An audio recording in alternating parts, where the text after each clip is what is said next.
from NTK Nirogam Private Limited. Welcome to our channel Risht Pusht.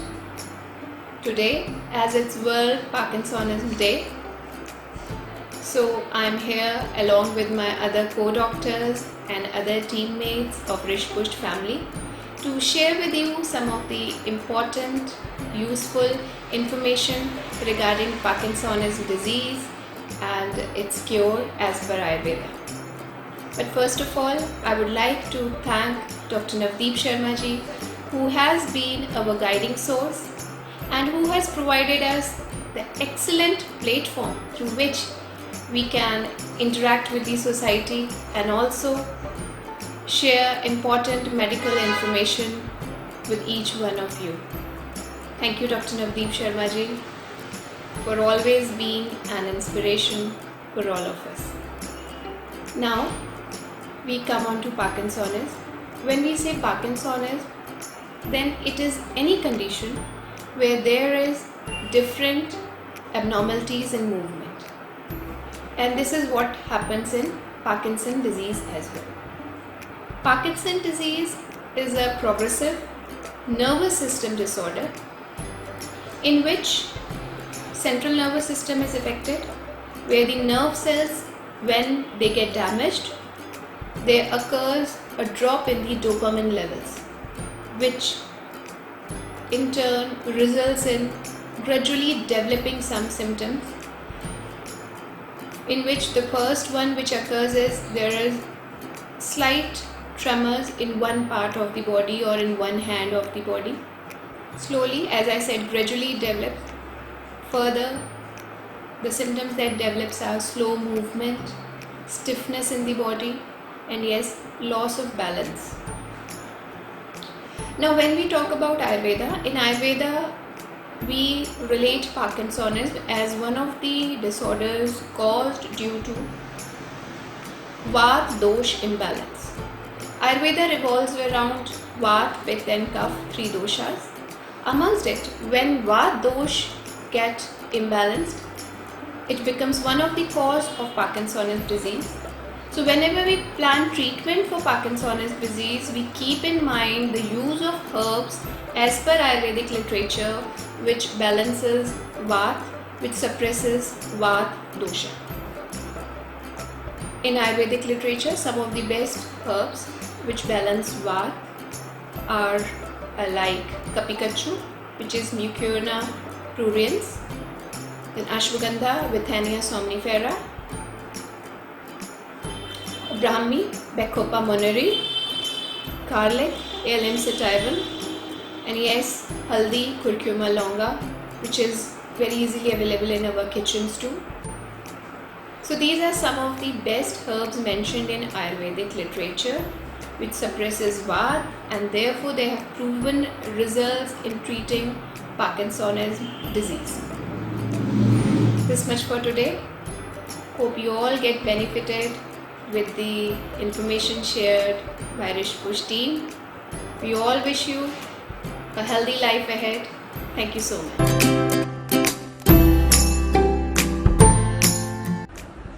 Hello everyone, myself Dr. Navdeep and welcome to our channel Risht Pusht.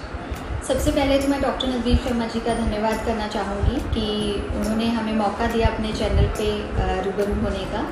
और आज world Parkinson day पे मैं आपके साथ कुछ dietary guidelines share करना चाहूँगी Parkinson के रिगार्डिंग।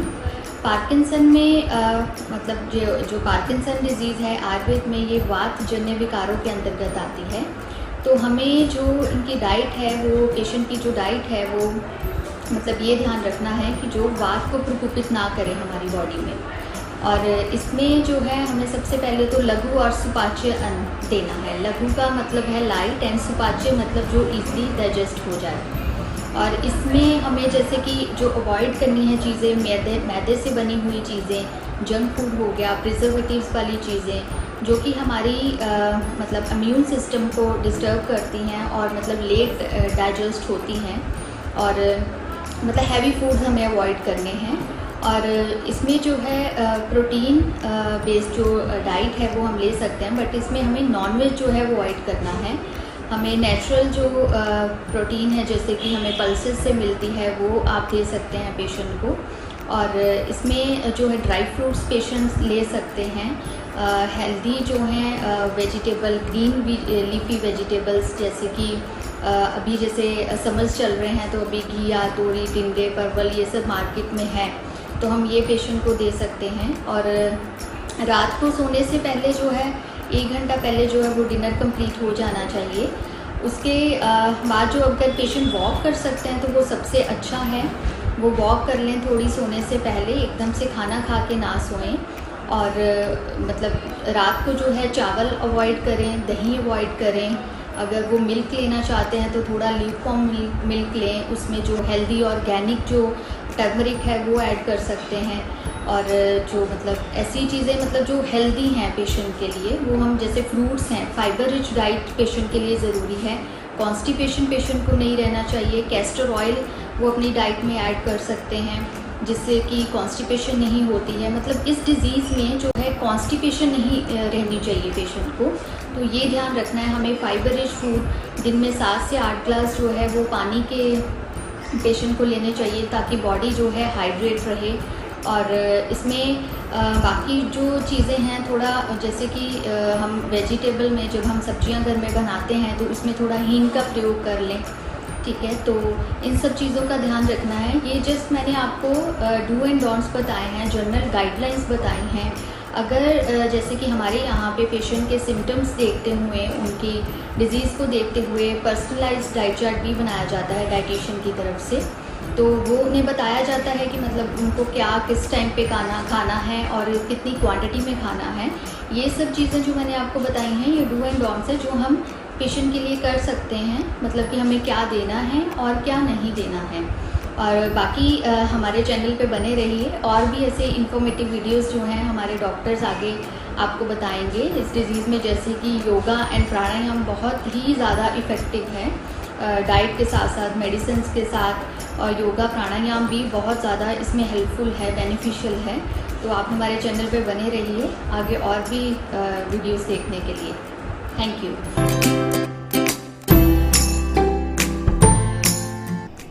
नमस्कार दोस्तों, मैं डॉक्टर रुचि आप सबका स्वागत करती हूँ हमारे चैनल रिष्ट पुष्ट पर।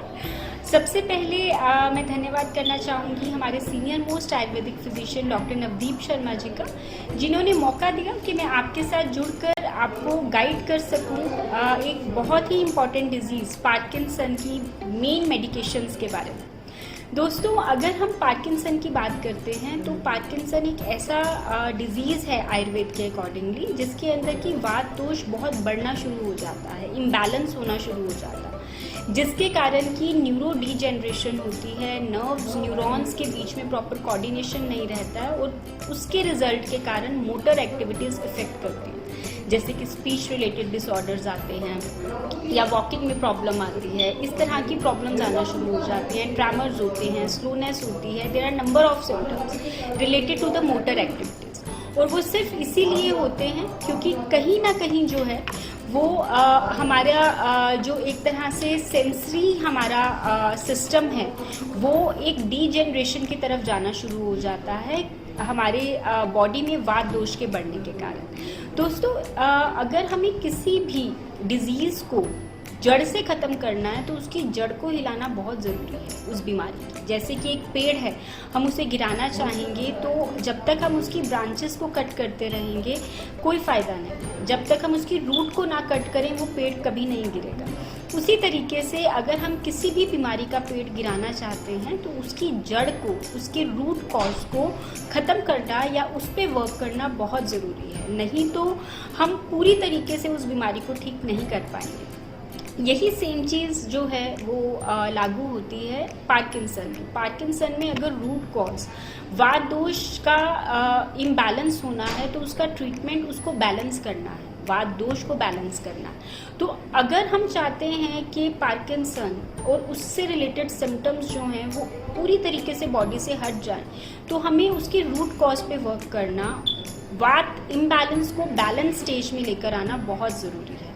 और ये सारी चीज़ें पॉसिबल हो सकती हैं वो मिराकुलस हर्ब्स से, जो कि हेल्प करती हैं वात दोष को पेसिफाई करने के लिए, और इन टर्न जो हमारी बॉडी में जो एक कहीं ना कहीं वात दोष के कारण जो एक प्रॉब्लम्स आ रही हैं मूवमेंट रिलेटेड, न्यूरो डिजेनरेशन हो रही है, उसको ठीक करने में। देखिए दोस्तों, पार्किंसन में हम सब जानते हैं डोपामिन, जो कि एक बहुत ही इम्पॉर्टेंट न्यूट्रिशन है हमारे ब्रेन का, वो कम होना शुरू हो जाता है। और बाहर से सिंडोपा, लेवोडोपा, इस तरह की जो है बहुत ही डिपेंडेंट मेडिकेशंस जो हैं वो शुरू हो जाती हैं, जो डे बाय डे इंक्रीज़ होती जाती है जिनकी डोज। अगर हमें कहीं ना कहीं पार्किंसन में वात दोष को बैलेंस करना है, तो हमें साथ में वो वाली हर्ब्स भी बहुत इंपॉर्टेंट है जो हमारी ब्रेन में नेचुरली डोपामिन को सिक्रीट करे, उसके सिंथेसिस को बढ़ाए, ताकि बाहर से एक आर्टिफिशियल डोपामिन जो है वो लेना जो है वो ज़रूरत ही ना पड़े पेशेंट्स को। तो उसके लिए अगर वो हम हर्ब्स की बात करें, there are a number of herbs, जैसे कि मंडूकपर्णी, यष्टिमधु, गुडुचि, शंखपुष्पी, और सबसे मेन जो डोपामिन की सिंथेसिस को बढ़ाता है naturally, that is a conch, है ना, कपिकच्छू बोलते हैं हम इसको हिंदी में।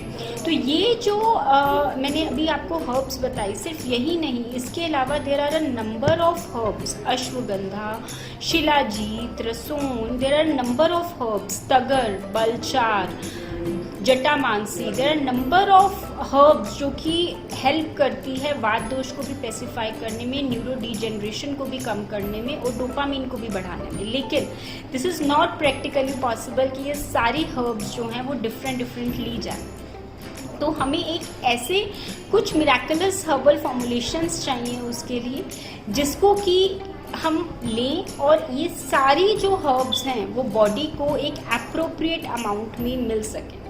ऐसे में जो मैं अपने पेशेंट्स को सजेस्ट करती हूँ वो है सेफेलोगो, वो है पार्कियर। यस दोस्तों, जो सेफेलोगो है और पार्कियर, ये दोनों एक ऐसे मिराकुलस हर्बल फॉर्मुलेशंस हैं जिसके अंदर ये जितनी भी हमारी वात पेसिफाइंग हर्ब्स होती हैं, न्यूरो प्रोटेक्टिव हर्ब्स होती हैं, डोपामिन सिंथेसिस हर्ब्स होती हैं, वो सारी की सारी एक एप्रोप्रिएट एडिक्वेट क्वांटिटी में प्रेजेंट है। और ये हेल्प करती है हमारे एक नर्वस सिस्टम को हेल्दी करने में, हमारी मसल्स, जॉइंट्स, इनको सपोर्ट करने में, बॉडी को रिवाइटलाइज करने में, एंड हमारे प्रॉपर एक एंटीऑक्सीडेंट और एंटी इन्फ्लामेटरी जो है वो प्रॉपर्टीज़ जो हैं इनमें रहती हैं। देखिए, नर्वस सिस्टम वो तभी स्ट्रॉन्ग हो पाएगा अगर हम बेसिकली वात दोष को जो है वो बैलेंस कर पाएंगे बॉडी में। तो वात दोष बैलेंस करने वाली हर्ब्स और उसकी मिराकुलर फॉर्मुलेशन, जैसे कि सेफेलोगो है, जैसे कि पार्कियर है, वो सबसे ज़्यादा अच्छा वर्क करती हैं इस बीमारी से पेशेंट्स को जो है वो निजात दिलाने में। तो दोस्तों, अगर मैं सेफेलोगो की बात करूं तो सेफेलोगो में ऐसी हर्ब्स हैं जो पेसिफाई करती हैं एक्सेसिव वात दोष को, जो कि नर्वस सिस्टम में रहकर कहीं ना कहीं स्त्रोतारोध कर रहा है। तो जब वो स्त्रोतारोध जो है, वो चैनल्स की जो ब्लॉकिंग है, वो वात दोष के बैलेंस होने से खुलती है, तो धीरे धीरे अपने आप जो है वो मोटर एक्टिविटी ठीक होना शुरू हो जाती है। तो इसीलिए वो मसल्स की रिजिडिटी को भी कम करता है और कहीं ना कहीं मसल्स की स्ट्रेंथ को भी इंक्रीज करता है। तो सेफेलोगो it is a very very good medication in parkinsonism. और अगर हम बात करें पार्कियर की, तो दोस्तों पार्कियर एक ऐसा हर्बल कॉम्बिनेशन है, मिराकुलस हर्बल कॉम्बिनेशन है, जिसमें कि महारासना आदिक्वात, कंपवातरी रस, स्वर्ण भुक्ति रस, और इसी तरह से गुगुल फॉर्मुलेशन, शिलाजीत और number of another herbs like ashwagandha, ये सब एक बहुत ही इक्वल और मैजिकल ब्लेंड में जो है वो डला हुआ है। And it helps in maintaining the central nervous system support, healthy central nervous system, and making proper secretion of dopamine levels in the brain. So दोस्तों, मैं आपको यही जो है मेरी तरफ से गाइडेंस रहेगी। आपके नोन में या आपकी फैमिली में अगर कोई भी ऐसा नीडफुल पर्सन है जो इस बीमारी से जो है वो जूझ रहा है, तो उसको आप सही गाइड करके उसको हेल्प ज़रूर करें। बाकी I always want my patients to recover very soon with these two miraculous herbal formulations. and these two miraculous you can say combinations. So मैं यहीं पर ही आपसे इजाज़त चाहूँगी आज के लिए. आई होप कि आपको जो मैंने आज गाइड किया आप ज़रूर फॉलो करेंगे और आपको अच्छा लगा होगा. तो हमारे चैनल को जो है वो और जो है वो आप सब्सक्राइब करें, लाइक करें, शेयर करें इस वीडियो को, ताकि सभी जो है वो इस तरह की जो इम्पोर्टेंट इंफॉर्मेशंस हैं उससे जो है वो रूबरू हो सकें और सबको फ़ायदा पहुंच सके. थैंक यू दोस्तों. Stay tune, stay healthy.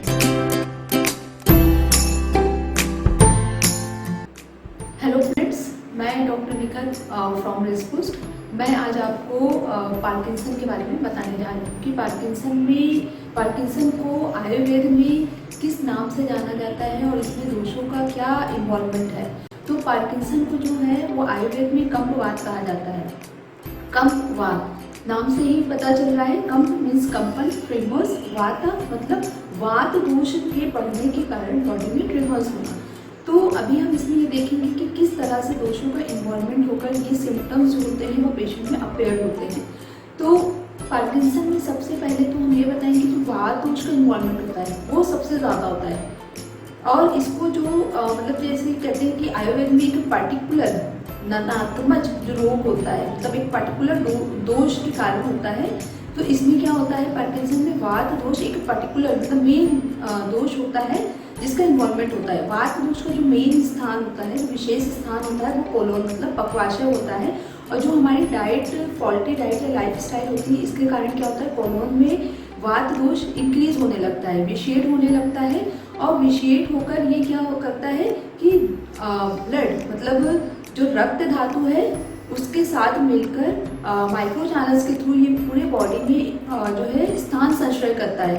मतलब जो वात दोष है वो ब्लड के साथ पहले मिलता है. ये क्या हो गया, दोष समोचना. मतलब कोई भी डिजीज जब आयुर्वेद में होती है तो मतलब इसमें क्या होता है, दोष और दूष्य मिलते हैं. दोष वात दोष, दूष्य रक्त. मतलब ये दोनों का इन्वॉल्वमेंट होने के बाद जब वात दोष ब्लड के साथ मिल जाता है और पूरे बॉडी में जब इसका स्थान संचय होता है, मतलब वो पूरे बॉडी में फैलता है. और जब मेनली इसका जो वात दोष का स्थान संचय मज्जा धातु में होता है. मज्जा धातु को आयुर्वेद में इसे ब्रेन और स्पाइनल कॉर्ड से कोरिलेट किया गया है. तो जब ये वात दोष मज्जा धातु में स्थान संचय करता है, मतलब वहाँ पे एंटर करता है, तो उसके सेल जैसे ब्रेन सेल्स को डिस्ट्रॉय करना स्टार्ट कर देता है.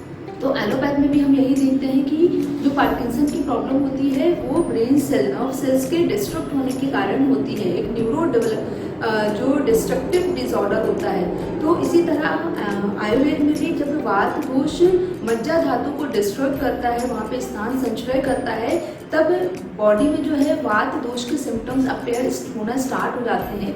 जैसे ड्राइनेस होना, कंपन होना, रुक्षता होना. तो ये सारे सिम्टम्स जो पार्किंसन में हमें मिलते हैं वो वात दोष के कारण होते हैं. तो इसलिए मतलब जो भी ट्रीटमेंट होता है पार्किंसन का, उसमें दोषों का इन्वॉल्वमेंट को समझना बहुत ज़रूरी है, तभी हम इसका एक प्रॉपर ट्रीटमेंट कर पाएंगे. तो जैसे कि मैंने बताया कि इसमें वात दोष का मेन इन्वॉल्वमेंट होता है और इसके साथ साथ कहीं कहीं पित्त दोष और कफ दोष भी जो है थोड़े बहुत मतलब मात्रा में ये भी इन्वॉल्व होते हैं. तो इस तरह से दोषों को समझकर हमें पार्किंसन का या कंपवात का ट्रीटमेंट हम बहुत प्रॉपर वे से कर सकते हैं. Thank you.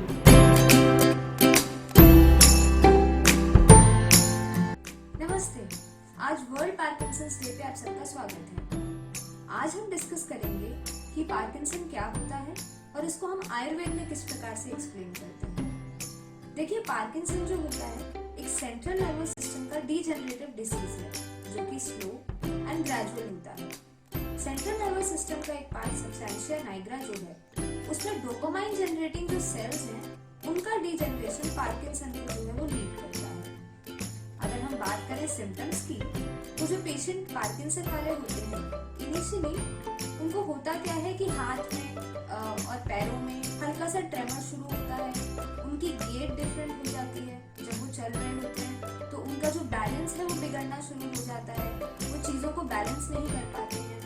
बहुत ज़्यादा मूड स्विंग्स होते हैं और इरिटेबिलिटी बढ़ जाती है.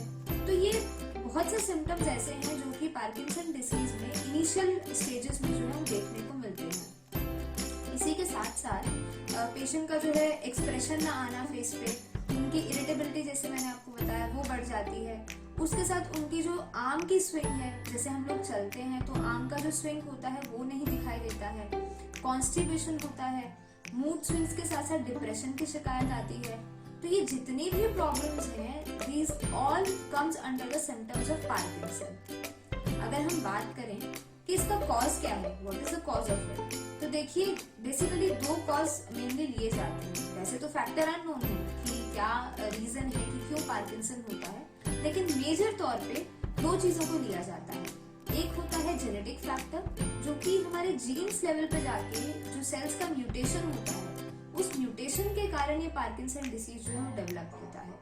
और साथ ही अगर हम बात करें दूसरे फैक्टर की, तो वो होता है एनवायरमेंटल फैक्टर। जैसे कि आज का हमारा एरा है, जितना हमारा स्ट्रेस लेवल है, उस स्ट्रेस लेवल के चलते हम चीजों को संभाल नहीं पाते हैं, तो हमें डिफरेंट टाइप की जो है ऐसी प्रॉब्लम शुरू हो जाती है, जिसमें अगेन हमारे मूड स्विंग्स हो गए, डिप्रेशन हो गया, इंसोम्निया हो गया, रात को सो ना पाना, और ये सारी चीजें जो है वो लीड करती हैं पार्किंसन को आगे चल के, जिसमें कि स्लर्ड स्पीच हो जाना, जो इंसान है वो ठीक से बोल नहीं पाते हैं, उनकी जो जीभ है वो काइंड ऑफ जैसे होता है ना स्टैमरिंग वाला जो एक पेशेंट में जो सिम्टम है वो नजर आता है, उनकी राइटिंग में डिफरेंस आना शुरू हो जाता है।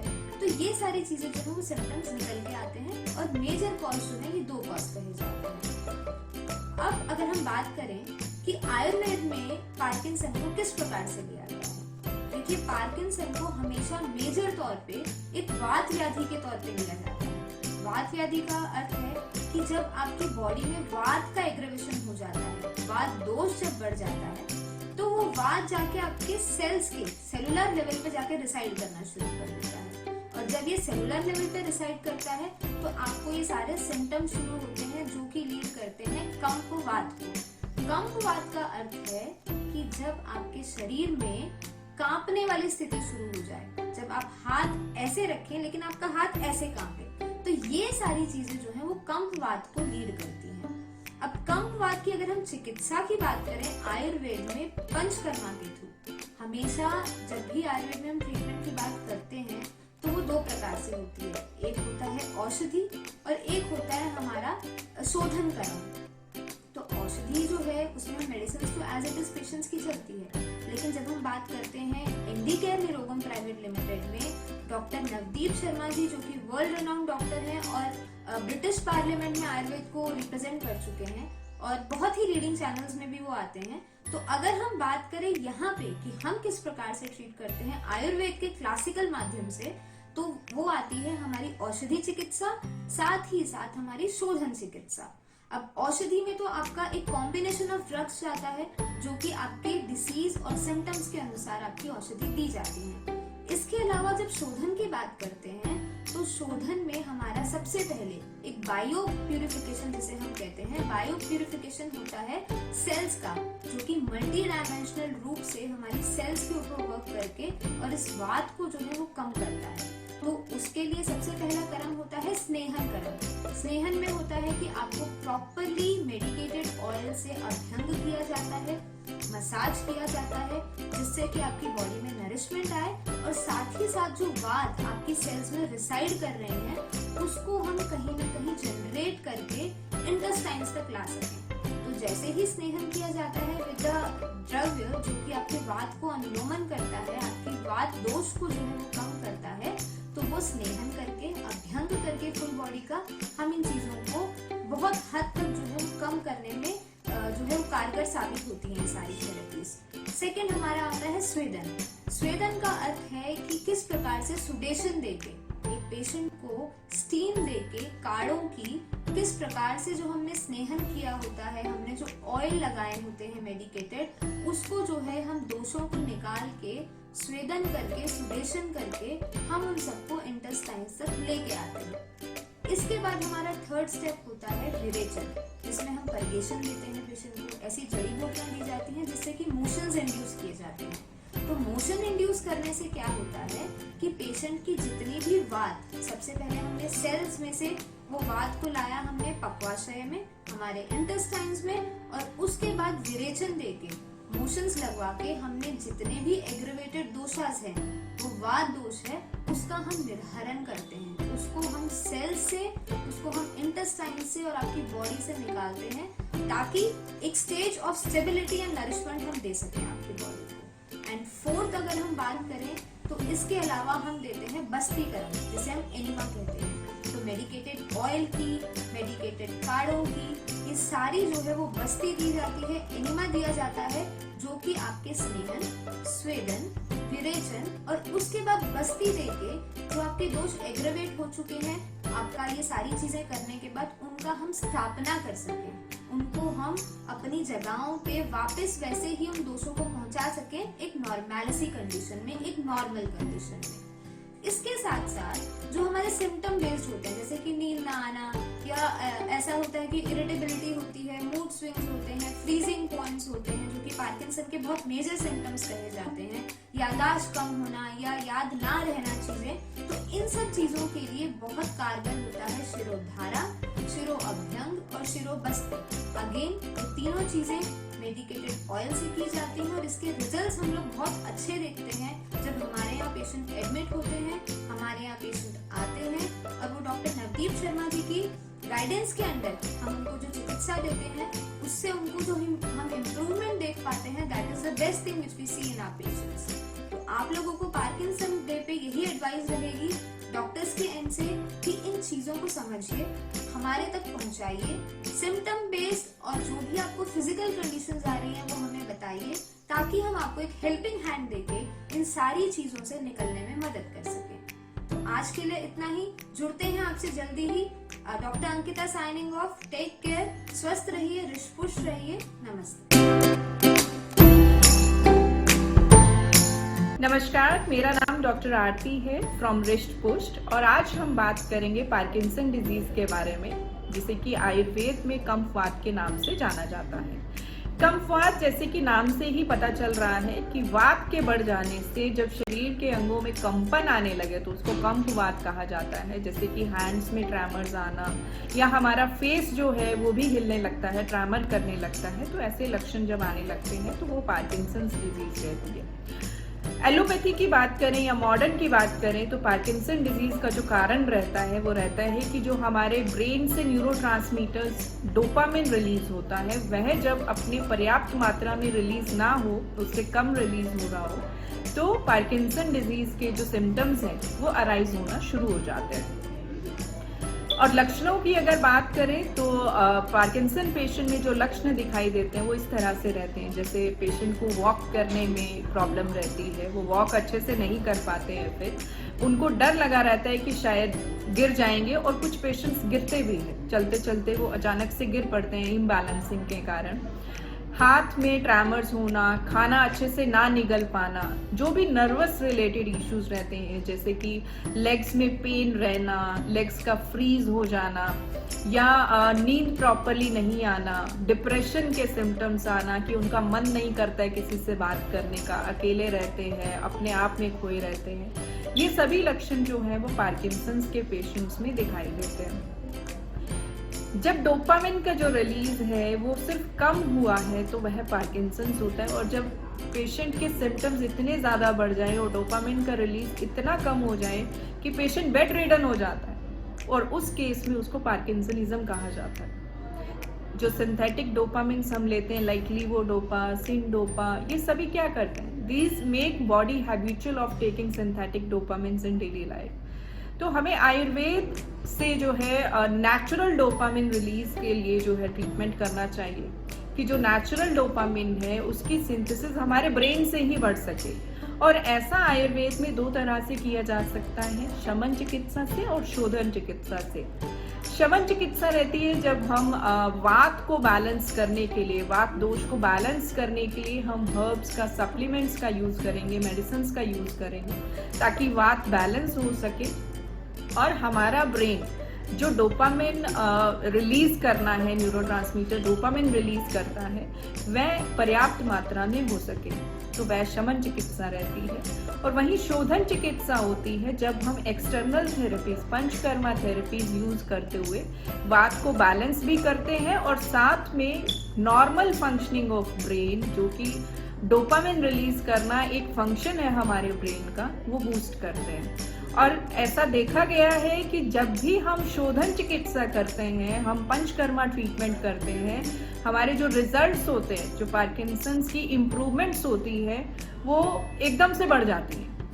ऐसा नहीं है कि हम मेडिसिन्स नहीं लेते हैं, हम हर्ब्स नहीं लेते हैं, उसके साथ साथ में हमने शोधन चिकित्सा करनी होती है। यानी कि हमें बॉडी से टॉक्सिन्स को रिलीज करते हुए, शोधन करते हुए बॉडी का, उसको नरिशमेंट बूस्ट करना होता है ताकि ब्रेन का जो नॉर्मल फंक्शनिंग है वो हो सके। अब बात करते हैं रिष्ट पुष्ट में पंचकर्मा कैसे किया जाता है। जैसे हमारे आयुर्वेद में बताया गया है कि हम स्नेहन, स्वेदन, नस्यम, शिरोधारा, शिरोबस्ती, अनुवासन बस्ती, स्थापन बस्ती, इन सभी जो थेरेपीज है, इनका जो यूज है वो करते हैं पार्किंसंस के ट्रीटमेंट के लिए, शोधन चिकित्सा के लिए। तो जो मेडिसिन यूज किए जाते हैं, जैसे स्नेहन में जो ऑयल यूज किया जाएगा, वह हम अकॉर्डिंग टू पेशेंट कि पेशेंट का हिस्ट्री क्या है, पेशेंट का प्रकृति क्या है और हम क्या इम्प्रूवमेंट चाहते हैं, तो उसके हिसाब से डिसाइड करते हुए रिष्ट पुष्ट में जो पंचकर्मा किया जाता है, उसकी मेडिसिन पेशेंट के हिसाब से ही अकॉर्डिंगली बनाई जाती है ताकि उनका मैक्सिमम लाभ जो है थेरेपीज का वो उस पेशेंट को मिल सके।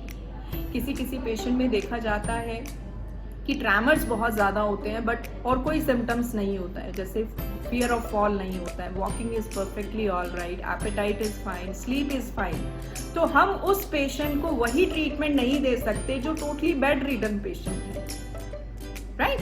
तो इसी वजह से रिष्ट पुष्ट में पंचकर्मा जो है वो पेशेंट के हिसाब से, मेडिसिन भी पेशेंट के हिसाब से प्लान की जाती हैं और इसीलिए जो हमारा पंचकर्मा है रिष्ट पुष्ट में वो वर्ल्ड वाइड फेमस है और वर्ल्ड वाइड बेस्ट है for the improvements in Parkinson's. धन्यवाद। नमस्कार, मैं डॉक्टर संजय फ्रॉम rishtpush.com आप सभी का स्वागत करता हूं हमारे YouTube चैनल पे। और सबसे पहले मैं धन्यवाद देना चाहूँगा डॉक्टर नवदीप शर्मा जी का, हमारे वर्ल्ड रिनोन आयुर्वेदा हीलर का, जिनकी वजह से हमें ये प्लेटफॉर्म मिला है जहाँ पे हम आपसे रूबरू हो सकते हैं और आयुर्वेदा को डिस्कस कर सकते हैं। आज वर्ल्ड पार्किंसन डे के उपलक्ष्य में मैं आपसे डिस्कस करूँगा कि आयुर्वेदिक एस्पेक्ट क्या है, पार्किंसन में आयुर्वेदिक एस्पेक्ट। आयुर्वेदा में पार्किंसनिज्म की प्रॉब्लम को कंपवात कहा जाता है।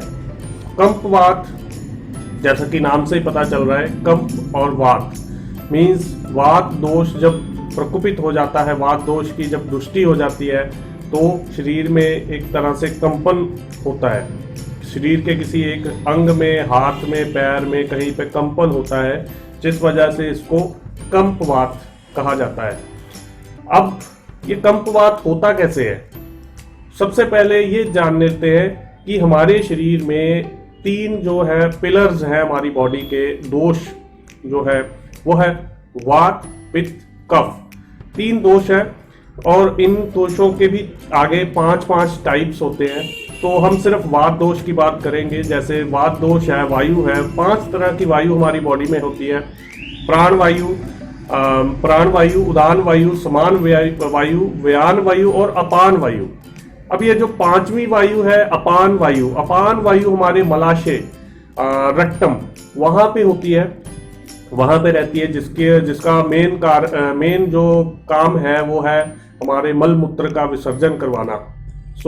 मल मूत्र का विसर्जन जब ये करवाती है तो ये अपनी नॉर्मल कंडीशन में काम कर रही होती है, लेकिन किसी वजह से, जैसे कि वात जन्य आहार विहार, जैसे कि रात्रि जागरण, वेग को धारण कर लेना, मद्यपान या वात दोष को बढ़ाने वाला आहार जैसे हैवी मील्स, तो इन सब बातों की वजह से होता क्या है कि वात दोष जो है दुष्ट हो जाता है, वात प्रकोपित हो जाता है, जिसमें अपान वायु जिसकी हम बात कर रहे हैं, अपान वायु जो है वो प्रकोपित हो जाती है, जिसकी वजह से वो दूसरी वायु जो होती है, व्यान वायु जो होती है, जो पूरी बॉडी में विचरण करती है, उसके साथ मिल के जब ये हमारे grey matter, white matter, brain में जो मैटर होते हैं, जिसको मज्जा धातु भी बोल सकते हैं हम, उसको रुक्ष कर देती है, वहां पे रुक्षता ला देती है। रुक्षण मतलब कि वहाँ पे एट्रोफी, जिसको हम एलोपैथी अगर मॉडर्न साइंस में देखें तो एट्रोफी हो जाती है, मींस वहाँ पे रुक्शन होता है, डीजनरेशन होती है ब्रेन सेल्स की। सो तभी इसको हम जब मॉडर्न साइंस में देखते हैं तो it is a neurological disorder. Neurological disorder means कि डीजनरेशन ऑफ न्यूरॉन्स। तो उस वजह से ही इसको जब आयुर्वेदा में देखते हैं तो आयुर्वेदा की जो दुष्ट वायु हुई होती है वो रुक्षण करती है, और जिससे कि सेल्स जो है वो डीजनरेट होने स्टार्ट हो जाते हैं, जिसकी वजह से कि एक माइंड और बॉडी का कोऑर्डिनेशन नहीं हो पाता है, और शरीर के जिस हिस्से में वायु जो वो चली जाती है वहाँ पे कंपन स्टार्ट हो जाता है। तो कंपन होने की वजह से इसको ही आचार्यों ने कंपवात कहा है, और अगर मॉडर्न साइंस में कहें तो पार्किंसनिज्म इसको कहा जाता है।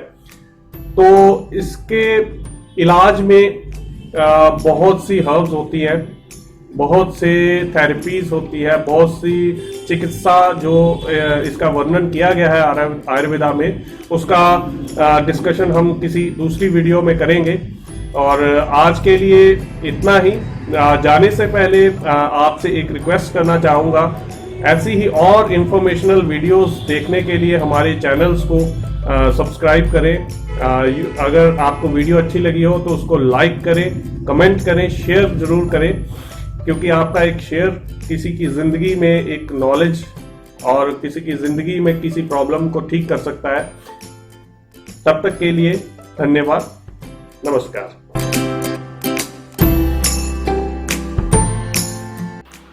Good day. I, Dr. Latika, on the behalf of rishtpush.com, would like to share regarding the role of meditation in Parkinson's disease. Before discussing about it, I would like to say thank you to Dr. Navdeep Sharma, a world-renowned Ayurveda healer.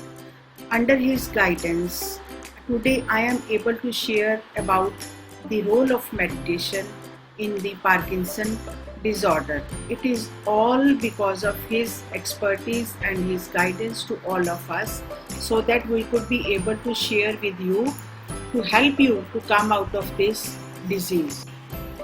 It is neurodegenerative disorder caused by the death of dopamine producing neuron in the brain.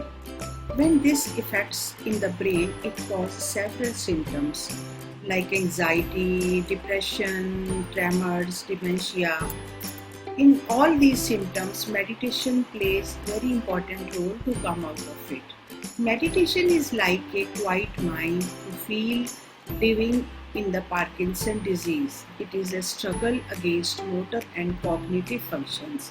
One must invest efforts into the action plan to reduce the impact of this disease. Balance needs to be established. One must spend time looking for lightness of being by doing regular practice of meditation. It helps relieve stress and keeps mind liberated. Meditation helps to improve motor and non-motor symptoms and slows the progression of this health issue. It helps to control anxiety, stress, fatigue and sleep disorders. It lowers heart rate and level of cortisol, a hormone released due to stress, and increase sensation of the relaxation and well-being. Most of people doesn't know how to handle. It can be handled by medicines and medication. Meditation is a tool to defend the side effects of Parkinson's disorder.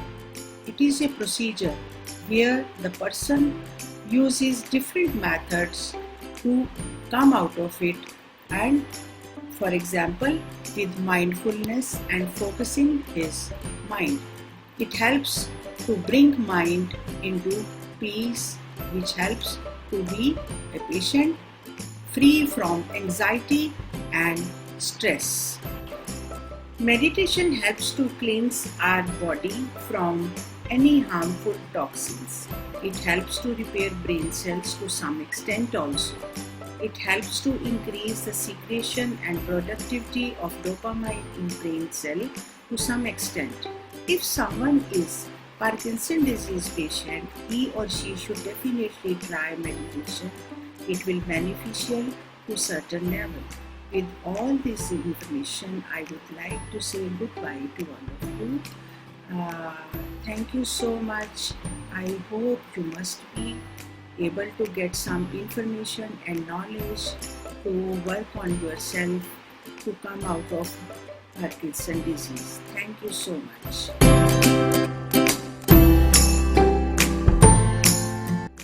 Hello everyone, I'm Dr. Mumita Sharma from Rishtpush.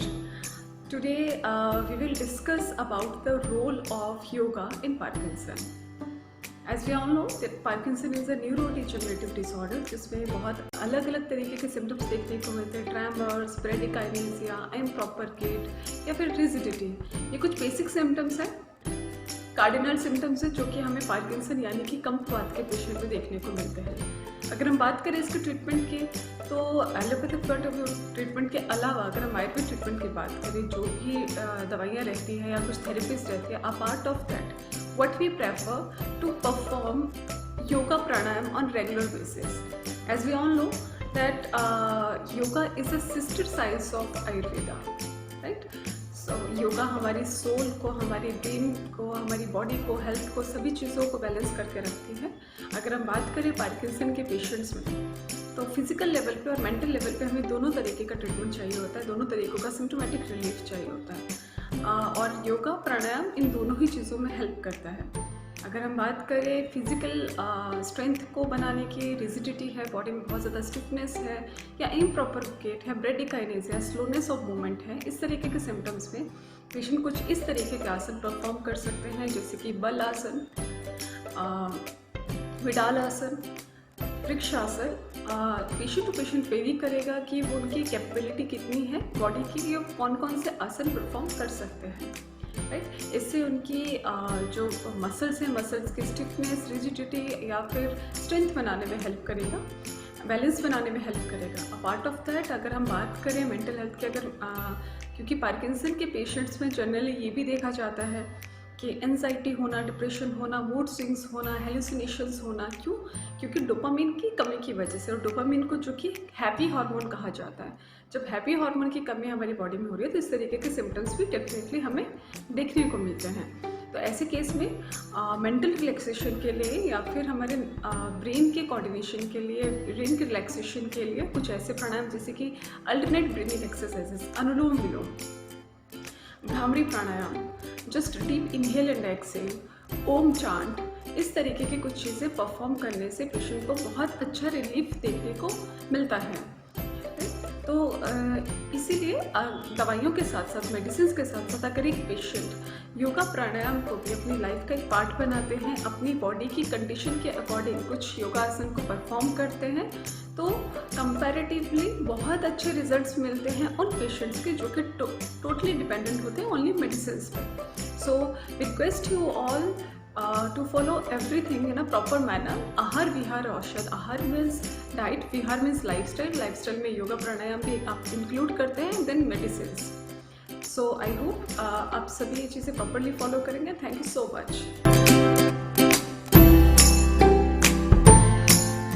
नमस्कार, my self doctor Shivani आप सभी का स्वागत करती हूँ हमारे channel रिश्तपुश में।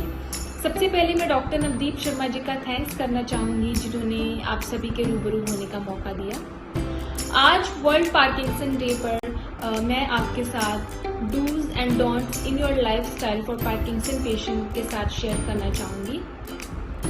तो सबसे पहले जो पार्किंसन डिसीज़ है, इट्स अ न्यूरोलॉजिकल डिसीज़।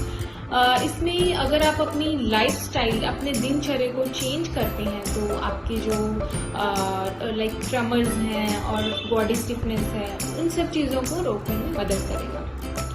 तो सबसे पहले जो है योगा, प्राणायाम, एक्सरसाइज बहुत इम्पॉर्टेंट है। आप डेली अगर प्राणायाम करते हैं, एक्सरसाइज करते हैं तो वो बहुत ही आपके लिए लाभकारी होगा।